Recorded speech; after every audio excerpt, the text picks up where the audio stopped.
Salut, c'est Christine de la chaîne Fil de Cristal et aujourd'hui on répond. En fait, je sais pas si c'est vraiment une réponse ou quoi que ce soit, mais je trouvais ça intéressant d'en discuter. La chaîne Jazaise de jeux de rôle qui a parlé comme quoi comment on a su qu'on était DM, qu'on a eu notre pas notre kick, mais notre appellation, intérêt pour devenir maître de jeux de rôle. Et je trouvais ça quand même très intéressant de faire une vidéo là-dessus. Comment est-ce que moi je suis devenue maîtresse de jeu de rôle pour Pretoria Prima. Ça. Puis, essayer de vous expliquer un peu parce que je suis plus joueuse. J'aime vraiment plus jouer que vraiment faire être maître de jeu. Déjà, parce que j'ai beaucoup de difficultés à créer des problèmes. J'ai la difficulté à créer des difficultés. Je suis quelqu'un qui est très pacifiste dans ma vie. J'aime ça quand tout va bien. Puis on dirait que de créer des difficultés, c'est difficile pour moi. Fait que si j'ai pas un jeu dans lequel que j'ai déjà des idées de cas, je peux broder autour. Ça, j'ai pas de problème à créer puis parler. Mais ça me prend un début, milieu, fin, genre que quelqu'un me donne. Puis après ça, je peux partir là-dessus puis il n'y a pas de trouble. Donc, pendant longtemps, j'ai été juste joueuse avec des amis qui, justement, eux, avaient leurs propres univers ou qui se basaient, par exemple, sur l'univers de Donjons et Dragons. Puis, ils brodaient leurs affaires. Puis moi, ça me fascine. On dirait que j'y arrive comme pas à faire ça. Ça me prend des trucs plus précis. Puis, pendant un temps, pour ceux qui, j'en ai déjà parlé sur ma chaîne, mais pour ceux qui ne savent pas, j'ai étudié en histoire à l'UQAM. Je suis bachelière des arts en histoire. Et dans mes spécialités, j'ai beaucoup étudié la période antique, Moyen-Âge, Renaissance. C'est principalement cette période-là, ce qui est quand même une très vaste période. Je me suis pas spécialisée. J'ai pas poursuivi au-dessus du baccalauréat, ce qui fait que j'ai pas continué une spécialisation. C'est pour ça que souvent je ne me dis pas historienne, mais ça va être dans mon syndrome d'imposteur.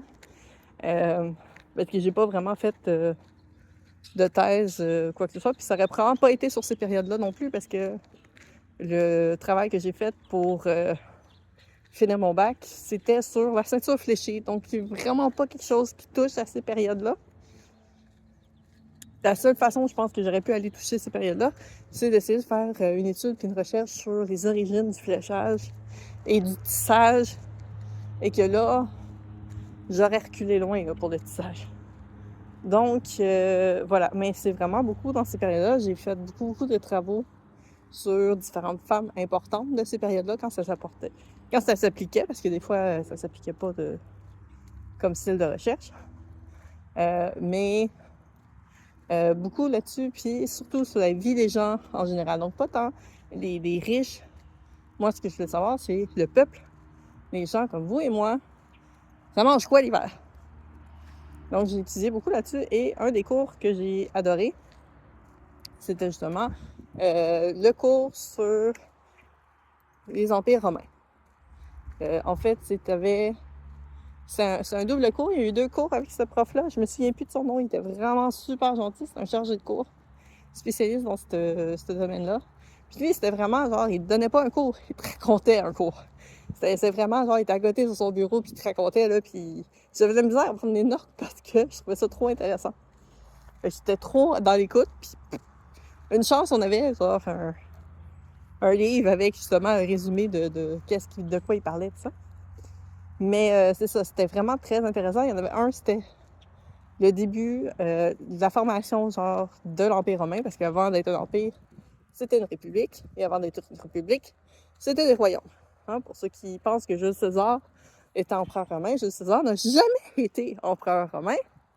C'est un anachronisme dans beaucoup de trucs, d'ailleurs dans les Astérix.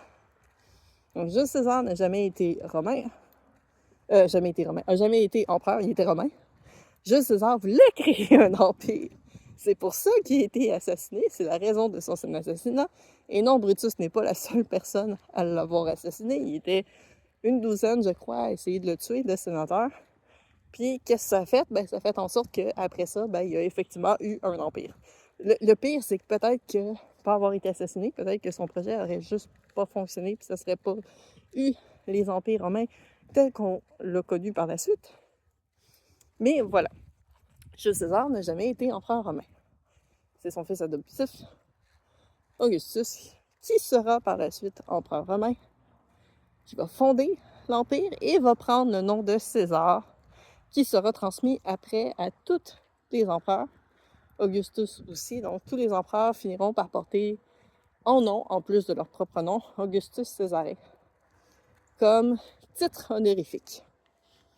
Donc, donc c'est ça. Fait qu'il y avait un premier cours qui expliquait justement de la formation de l'Empire avec un peu justement les royaumes et la République pour mener jusqu'à l'Empire romain.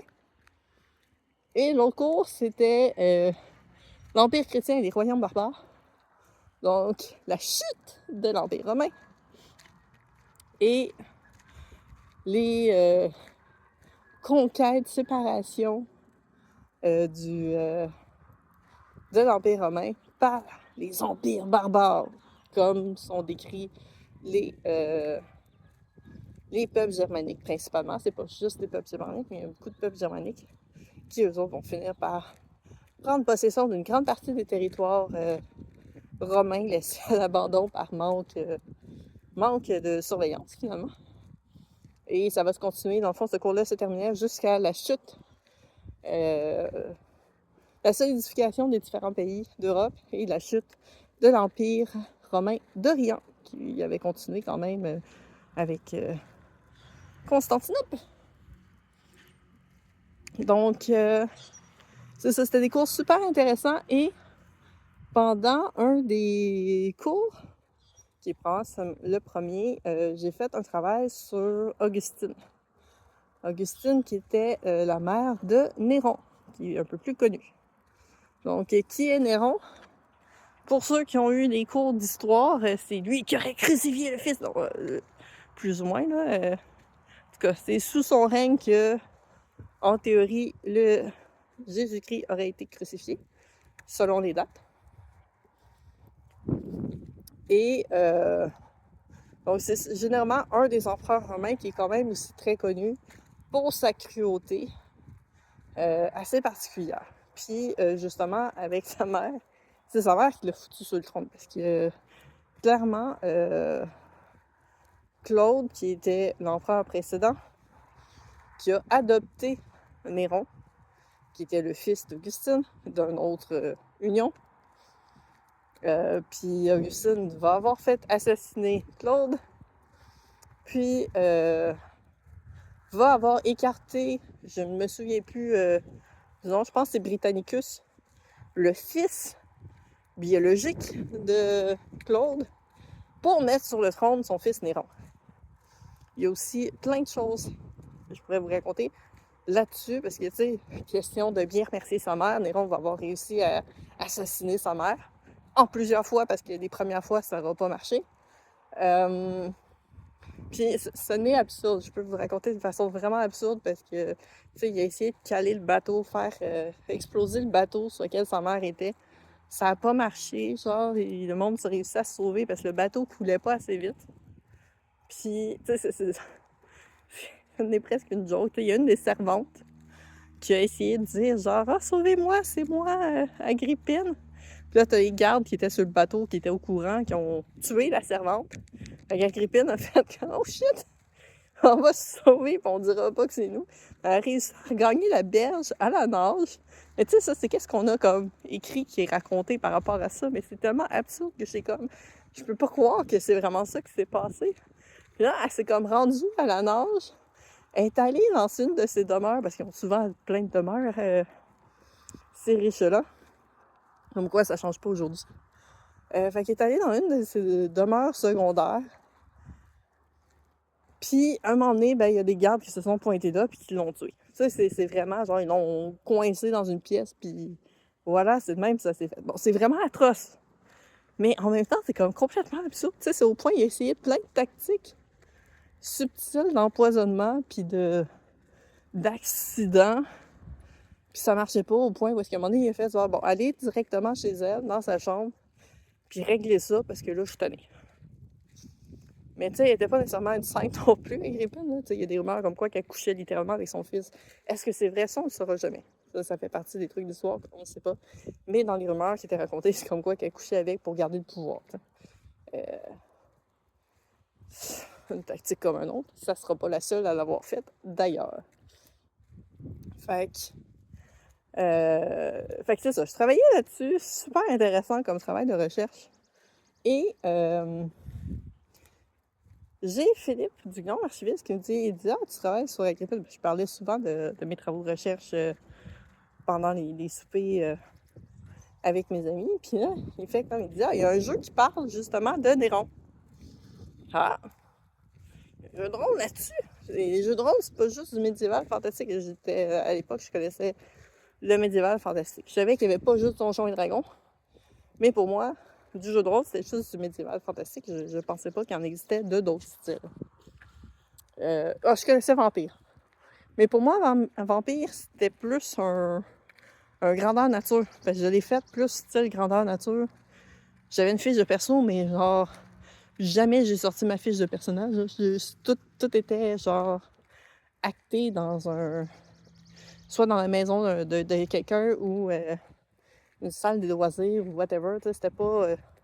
pour moi, c'était pas le principe. Pour moi, un jeu de rôle sur table, c'est du médiéval fantastique et je sais pas d'autres univers. À l'époque. Rien il pense ça, je fais comme, un jeu de rôle qui se passe sous le règne de Néron, antique, historique. Ça m'intéresse. Parce que la majorité des gens, quand tu leur dis que tu as étudié en histoire, ils vont te suggérer des trucs, puis ils vont dire, tu vas aimer ça, c'est historique. La première chose que tu sais, de un, il y a fucking pas d'histoire dedans. D'histoire dans le sens historique. Ou c'est juste l'anachronisme, puis il y a rien qui est basé, tu sais. Quand c'est quelque... Puis souvent, ils vont dire, c'est historique, mais c'est même pas une période qui t'intéresse. Oui, j'aime l'histoire, ça veut pas dire que toutes les périodes historiques m'intéressent non plus. Mais tu sais, c'est comme... J'ai pas été lire des trucs du genre Fille de Caleb puis ces affaires-là. Là. C'est pas une période qui m'intéressait tant que ça. C'est intéressant en Nouvelle-France, mais pour moi, à part de quand j'ai travaillé sur un site historique, ça a pas... j'ai pas eu besoin d'aller chercher de l'information fantaisiste, genre des romans ou des choses comme ça. Mais si c'est une période qui m'intéresse, puis ça dépend. Si je sais que c'est une œuvre de fiction, ça me dérange pas de voir des anachronismes ou des choses qui marchent pas, parce que je sais déjà que l'œuvre ne se veut pas historique. Fait que, mais tu sais, dire c'est historique, puis là, ils te sortent un roman de romance à l'eau de rose, puis ça a zéro rapport. Puis je suis comme, ok, ben merci. Donc, fait que là, d'avoir une suggestion qui m'intéressait, puis là, je savais que ça parlait d'une société secrète qui, on sait, n'existait pas. Mais là, ce jeu se voulait beaucoup plus hétérocentré. Donc, il n'y a pas genre de dieux qui vont tant intervenir. Oui, les gens, il y a un principe de prière, puis le truc de prière est vraiment mal expliqué, puis à chier au point où est-ce que j'ai jamais accepté que quelqu'un joue un prêtre dans mes parties. Parce que le système marche pas là-dessus. Tellement que ça n'a pas rapport. Mais tu sais, c'est comme tu fais des sacrifices, puis tu vas peut-être avoir un +1 sur un jet, puis je suis comme... OK, mais c'est genre, on veut que ça roule, on veut pas que ça joue pendant 10 ans de temps. Fait que pour moi, les prêtres sont tous des NPC. Donc, là, j'essaie de voir, puis je suis en train de perdre mon fil. Donc, c'est ça. Fait que là, je savais que le jeu était historique, mais qu'il y avait quand même un peu de trucs fantaisistes. Et là, je commence à lire là-dessus, puis je suis comme... mais le jeu est vraiment intéressant, puis le jeu est pas si compliqué. Puis là, je l'ai épluché. Le livre, je l'ai vraiment épluché. J'ai écrit dedans. Pourquoi? Parce qu'il y a des erreurs dedans. Il y a des endroits où est-ce qu'il explique comment faire les fiches de personnages, comment monter un personnage pour chacune des classes. Donc, t'as un guerrier qui est gladiator, le prêtre que j'en ai parlé qui est le Vatès, le médecin, le médicus, émissaire, émissarius, qui peut être un principe de voleur, grosso modo. Puis t'as l'orateur, ou l'orateur, qui est la grande gueule. Finalement, on pourrait un peu le prendre comme le barde, mais ça peut être aussi un sénateur, c'est pas nécessairement quelqu'un qui fait de la musique, ça peut être juste quelqu'un qui parle, qui fait de la philosophie, par exemple. C'est beaucoup plus à ce niveau-là. Fait que t'as comme ces 5 classes-là, puis là, ben, ça va te dire, t'as une petite description pour expliquer un peu c'est quoi la classe. Après ça, ça te dit c'est quoi les caractéristiques, c'est quoi son bonus, on peut retrouver son bonus dans tel truc ou tel truc. Puis là, ça te dit, il y a plus 2 dans ces caractéristiques-là. Là, après, je prends ma feuille de personnage qui a fourni dans le livre, là. Pas genre, j'ai été voir sur Internet une fiche de personnage qui est faite par quelqu'un d'autre, mais qui est un plus beau format. Non. La dernière page du livre, il y a une feuille de personnage. Les caractéristiques qui est mentionnées ne sont pas là. Puis, régulièrement, même, c'est arrivé dans la quête, ça dit, demande à ton joueur de faire un jet difficulté, mettons 15, de tel truc. Et ça n'existe pas dans la fiche de personnage. Il n'y a pas cette caractéristique-là du tout dans la fiche de personnage. Fait que je suis comme, OK, mais je leur fais lancer quoi? Fait que là, j'essayais de regarder, puis des fois, je pouvais trouver comme quelque chose d'assez similaire, mais des fois, j'ai fait comme, OK, logiquement, c'est ça que j'aurais fait lancer. Tu sais, faut improviser. Puis il faut y aller un peu avec ce qu'il y a disponible. Parce que j'ai comme, genre, recréerai pas la feuille de personnage. Puis j'ai trouvé des forums de discussion qui parlaient du jeu grâce au site Wayback Machine. Puis il existe une publication qui s'appelle Errata, qui a été créée par l'auteur du jeu. Mais cette page-là n'est pas accessible sur Wayback Machine. Puis je suis comme, celle-là, j'en aurais eu besoin. Mais voilà, c'est des choses qui arrivent. Hein? On peut pas tout avoir là-dedans. Fait que c'est ça. Quand j'ai pris le livre, je l'ai épluché, j'ai compris, j'ai adapté certaines choses aussi à ma main. Puis j'ai fait jouer le scénario. Puis on a eu du fun. Je l'ai fait jouer quand même plusieurs fois le même scénario. Je suis assez confiante avec cela, au point que j'ai été capable d'improviser dedans puis de l'augmenter. Le scénario, il se fait...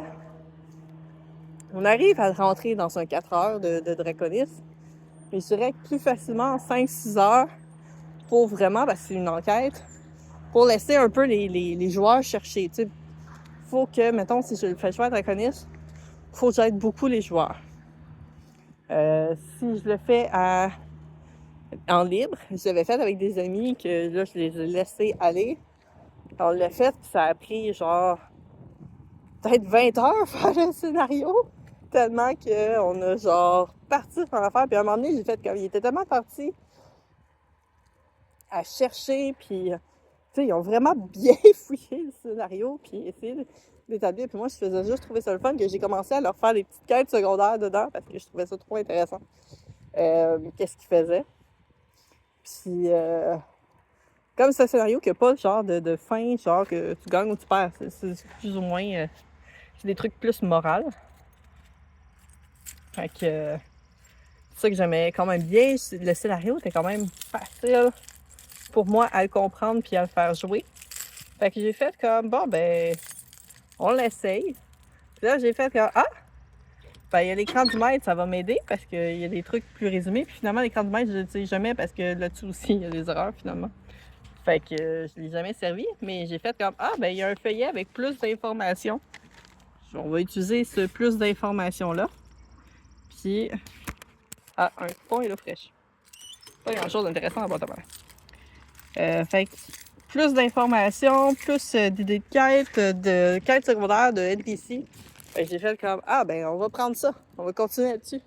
C'est là que j'ai fait comme, ça, c'est exactement l'exemple du jeu de rôle que je veux DMer. Je veux un jeu de rôle qui est simple, qui est pas compliqué, qui a des idées de quêtes, que des scénarios quand même bien encadrés, mais que je peux broder dessus sans problème, qui laisse quand même la liberté aux joueurs. Je pense que c'est vraiment l'exemple de jeu que j'aime. C'est de retrouver ça qui est pas facile, en fait. De retrouver un autre jeu J'aimerais ça faire jouer dans d'autres genres d'univers que ceux-là, je peux pas appliquer. Puis je sais pas comment faire. J'ai des idées de scénarios, pas de scénarios, mais j'ai une idée d'univers, j'ai une idée de système que je veux créer. J'ai aucune idée comment faire des quêtes dedans. Ça, je trouve ça un peu dommage. Ben, ça fait partie de mes flops. Je sais, j'ai beaucoup de livres que j'achète qui sont soit des livres ou des cartes qui sont des guides pour, mettons, soit construire des personnages, construire des monstres. J'ai un truc que c'est sur comment fabriquer des tavernes. Le type de taverne avec comment créer son menu, puis genre de clientèle et tout ça. J'ai des livres sur des factions, sur des guides. J'ai des cartes que... Un paquet de cartes, ben c'est tout des genres de quests que tu peux trouver sur un tableau d'affichage de quêtes. Puis c'est séparé par type d'univers. Fait que tu sais, j'en ai un qui est comme plus médiéval fantastique, j'en ai un qui est plus genre horreur, j'en ai un qui est plus cyberpunk. Vraiment super cool, en fait. Mais je sais pas comment...